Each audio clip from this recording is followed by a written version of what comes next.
We're going to get back into the short story Editha by William Dean Howells. And so now that you've read the first portion of the story, you've met Editha, and you've learned that she is rather manipulative. But I want to really focus on the second note right here, and that is that she has a very idealistic, romantic viewpoint on life, on war. So you can already, you know that she is pro-war. She is pro this particular war, the Spanish-American War. And further though, if you really think about her, and I really want to stop here for a second and really flesh this out, really emphasize this, she is not seeing war realistically. Even if she were pro-war, right? If she were seeing it realistically, she wouldn't be saying it's glorious that it was certainly going to begin. And she wouldn't be wholeheartedly sending and kind of actually manipulating her fiance to go off to war. She might think he needed to do that and that was the honorable thing, but it would be reluctantly. And so even the way that she views her fiance George, she is trying to fit him into this idealistic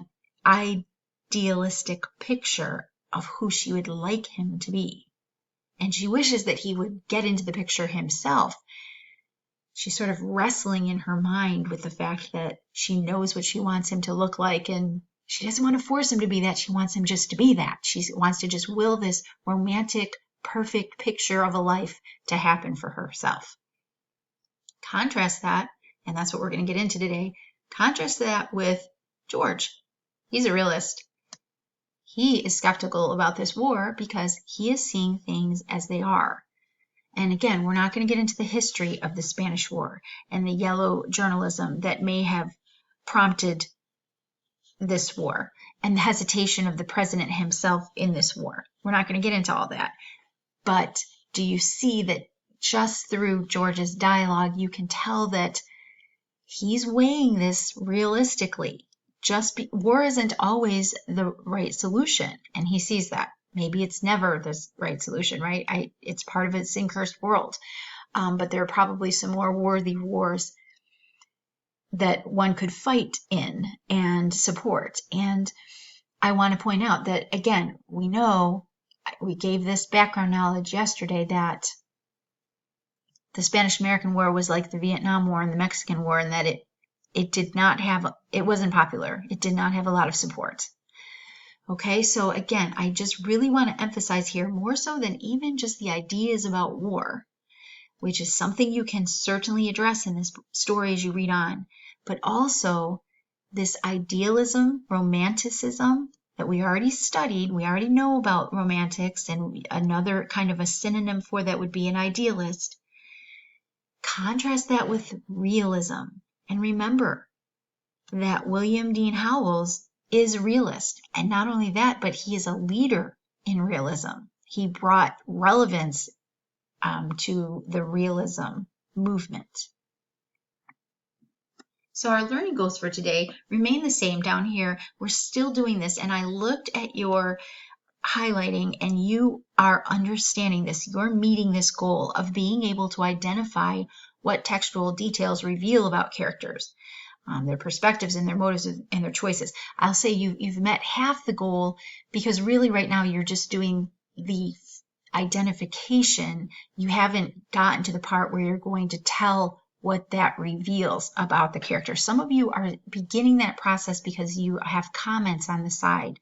If you didn't comment in the side in some way, you might want to add that. Then I can see already, without assigning yet an essay, I can start seeing that you understand the relevance of those textual details. Okay, we can find them, but in order to be more sophisticated in our comprehension and understanding, we need to tell why those details are important and what they reveal about the characters. Does that make sense? Now, today we're going to add to that learning goal from yesterday this next step, or this basically this is just going to help you to be able to meet this learning goal down here. And that is, you will explain the function of contrasting the characters.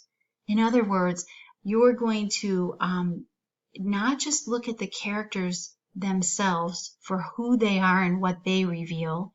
You're going to contrast them with other characters, and in so doing, you're going to highlight or amplify the character in question. So let's keep working on what that means. One way to usher in this level of sophistication then of being able to tell why these textual details are important is by contrasting the characters. So let's talk about that more in depth, I guess I could say. We want to contrast characters like the protagonist with the antagonist. So think about that. Editha, she is our protagonist. You might not like her. You might not like her personality. You might think she's a little bit, well, first of all, her head is in the clouds because she's a romantic, and she's very forceful, but you probably appreciate her passion and her fervor and her intensity. She's likable in that way, and she certainly is the protagonist of the story. You might think that George is the antagonist. Really, he's the only one that you met so far, so you're probably thinking he is, and he certainly opposes her viewpoint. But hang on for just a few more pages, because George is actually in the middle, and he's actually pulling between the protagonist. He kind of leans towards her ideas sometimes, right? He's trying to at least understand her, and then he's also pulling and kind of siding with the antagonist that you will meet quite a bit farther into the story. But in any case, you can contrast, I'm talking generally now of other stories even, you can contrast the protagonist with the antagonist in the story. But you can also contrast other differing characters. So even though George is not the antagonist, he is providing a very different viewpoint and a very different ideology because he's a realist. So do you see how it will be very effective to contrast these two characters as you journey along with them for the rest of the story? So this is what you're doing. You're juxtaposing these characters, meaning you're putting them up next to each other and contrasting them. And when you do that, it will reveal not only the differences in them, but it's going to further magnify the attributes of each character. In other words, when you put Editha up against George, you can tell the difference between Editha and George. Yes, you can identify differences, but George and who he is can actually amplify who Editha is and give us more, reveal more about Editha to us because of seeing the opposing side. And I mentioned that when we were talking about the American. You already contrasted Christopher Newman and the Bellegardes. And I said that contrasting in learning, definitely in literature, definitely in looking at characters, but also in learning any subject, anytime you put these subjects up against each other, whatever it is in question, and compare them and contrast them in this way, it reveals more depth about each subject matter. So let's do some examples of this very briefly. David and King Saul. Think about those two characters. Those are true characters from accounts, biblical accounts in the Bible. But what can we know about David's heart just by thinking about who King Saul is? Total opposite. Selfish, disregarding God's directions. Did David have his flaws? Oh yes, David made some huge mistakes. But think about his heart in his whole life compared to King Saul's heart and desire and drive. And in doing so, can you see how you can understand even more about the depth of love that David has for the Lord and his commitment to following him? Let's do another one. How about Christopher Newman and the Bellegardes? You already in depth discussed or studied them and contrasted them. And so, the Bellegardes and their adherence to the class system, especially Mrs. Bellegarde and her selfish ambitions for her family and for their status, provides us with understanding about how down to earth Christopher Newman was, or is, I should say. He's still alive in that text, right? But it helps us understand what a good guy he is, and what a well-rounded, grounded, I should say, good person he is, especially in the fact that he doesn't seek revenge. Her evil only highlights the fact that in the end, he wouldn't ultimately seek revenge forever on her. I think about Mary and Martha in the Bible. What does Martha's disregard for just stopping and listening to the truth, being more concerned about the kitchen, reveal about Mary? How about the narrator in Dupin? What do we understand about the intelligence of Dupin because of what we meet or know about the narrator? Just last night in church, online church this is, we were talking about, or the Pharisees and the Pharisee and the publican were referenced, and the Pharisees' prayer and the Pharisees' display in front of the temple only further magnified the publican's humility. And so you can do this yourself. Think of two characters that you know. Pause for a moment and think of two characters and go through this mental activity on your own and see how what you understand about one character magnifies in your mind who the other character is.